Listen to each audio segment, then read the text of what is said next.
Today, I want to talk about my favorite coffee grinder.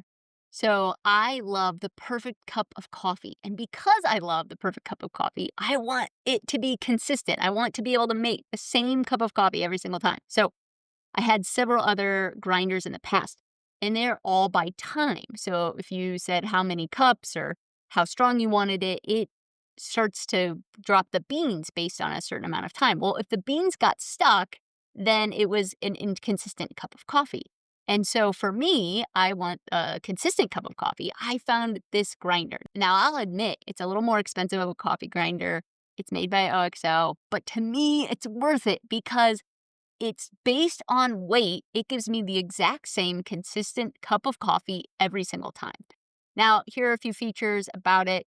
One, you just twist the top based on how many cups. You can do both cups or grams. And so if you say, hey, I want to make 2 cups of coffee or I want to make 8 cups of coffee, you just spin it, you push the center button.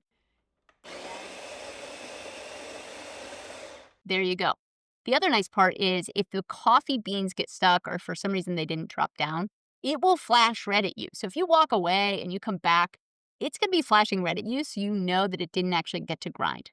That very rarely happens. I feel like it's pretty consistent, but I am thankful that it tells me when, again, it's not going to be the perfect cup of coffee. A couple other things that are super helpful is you can turn this whole top. And so you can turn it to 8, and that is going to be more of a drip coffee. You're going to use it for your coffee maker. For me, so you can see the line right here. I usually keep it on a 3 because I do pour over and it's perfect. Number 3, some of you do French press. You'll want it ground at different coarseness based on what you're doing. So this allows for that.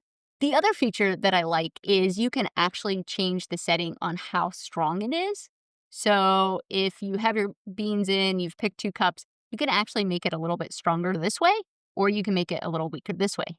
I like dark beans, and then I still, every once in a while, depending on the bean, will actually make it another step darker or a little bit stronger. So it's pretty simple to use.